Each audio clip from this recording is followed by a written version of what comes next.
Welcome back, students, to another virtual session for the subject of economics. We are in chapter number 2. Uh, in the previous videos, we had virtual sessions, we had completed the topics of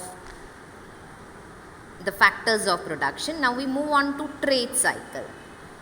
Economic activities goes through phases of dynamic changes like a human life changes, and basically there are 4 types in which such changes happen.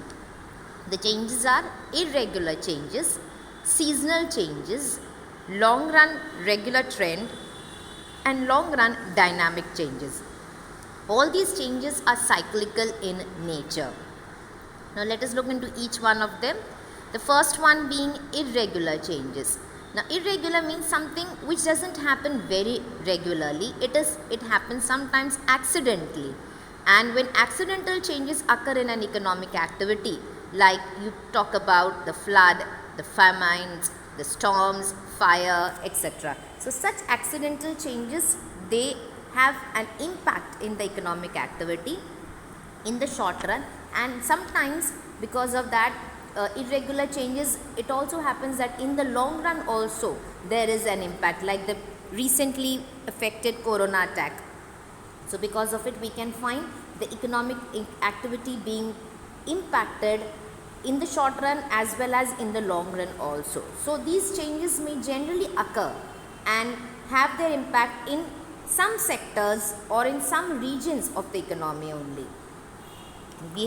As we all know that we have 3 different sectors, that is the agriculture, the industrial, and the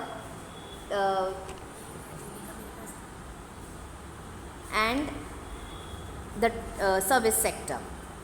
Coming down to the next one, that is seasonal changes. These changes occur regularly in an economic activity with the changing seasons, as its name itself is. For example, in the rainy season there is a spur of sales in raincoats, in umbrellas, etc. In the winter season we see a spur in the sale of winter wears. So the changes which are affected due to seasons are called as seasonal changes, and you can see the demand of certain goods being changed as the season changes.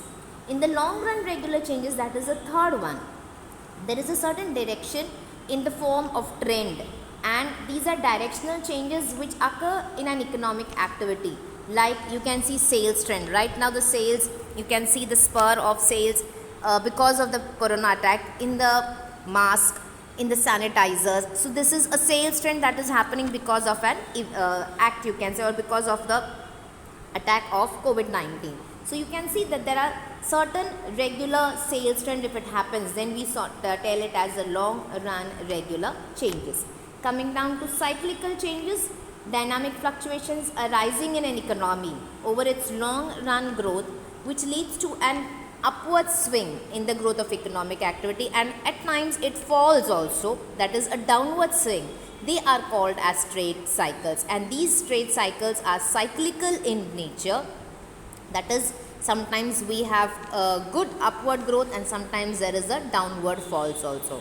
Now, such changes which occur in economic activities and growth, and the process of economies also goes through these changes, are study of these dynamic changes, and they are called as trade cycles. Now let us look into the definition of trade cycle.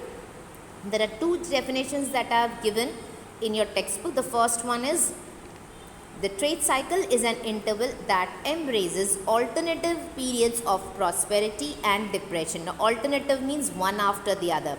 So at times there is prosperity, that is good time, and at times it falls, we have depression, that is bad time. So alternatively, in an interval, you can say, not regular intervals, but yes, the timing for the boom or the recession is not fixed. It all depends on the economy.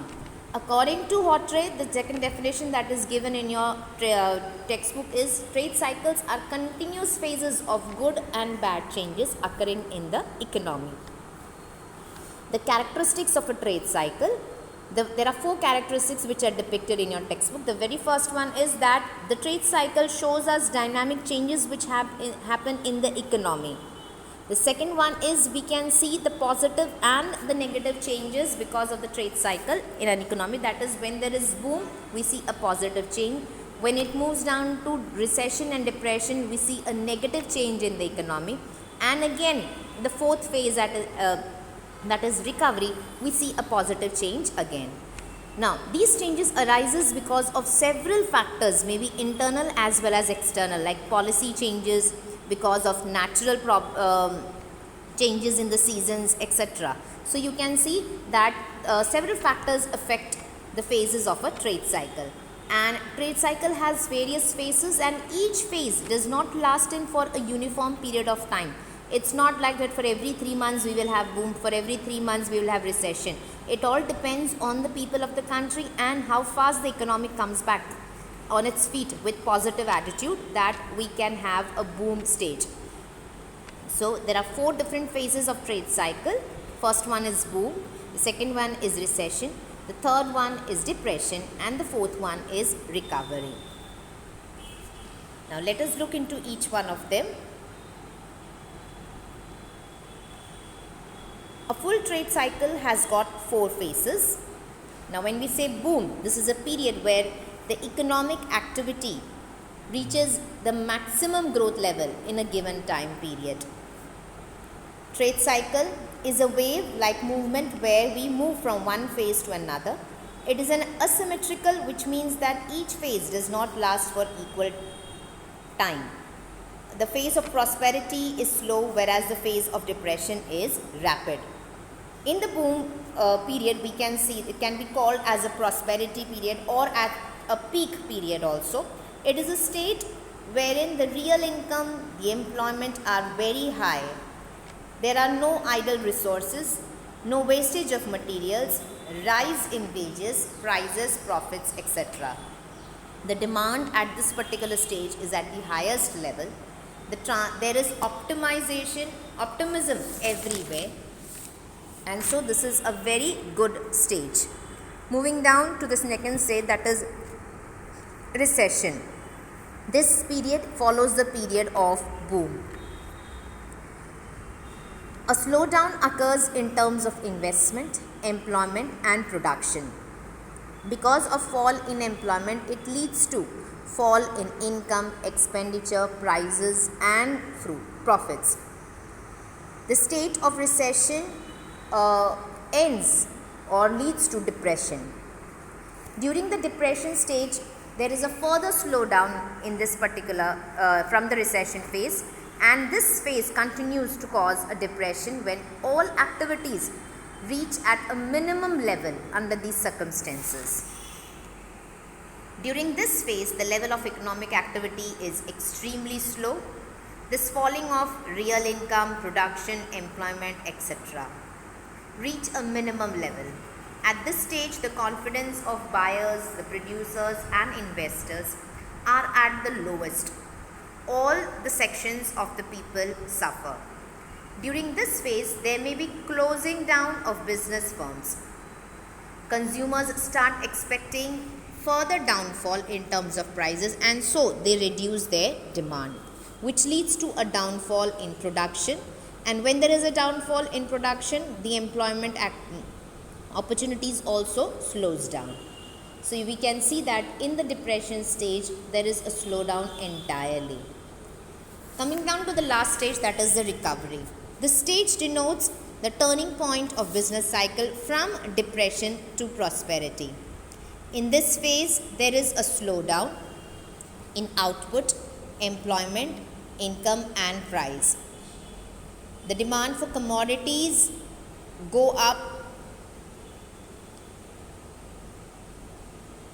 There is an increase in investment, bank loans and advances. Now when we talk about a slowdown, as previously said, it refers to the stage where we talk about the depression, because after the depression the recovery comes. So when we talk about the phase where a slowdown in output, employment, income and price is there, that is, we are talking about the previous stage, that is depression. The government over here tries to boost the investment and employment, and certain times technological changes also gives a boost. Such induced or pushed investment causes a rise in employment and income. Increased income in turn will lead to a price rise, and that will lead to consumption, which pushes up the demand.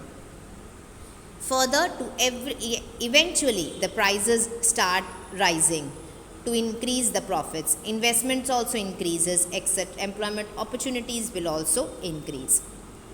So we can say a business cycle is a complex phenomenon which embraces the entire economic system. It can be scarcely traced to any single cause. It is caused by many factors as discussed in the characteristics of a trade cycle. So here we had seen, as you can see in the diagrammatic representation also, we have the prosperity first, which is at the boom. Then you have the recession. Recession further leads to depression, and then the recovery happens. So this is how, because of several factors, we can see that alternative periods of prosperity and depression happens in an economy. So with that, we end up with this chapter of trade, of the fundamental concepts and terminologies over here. Thank you.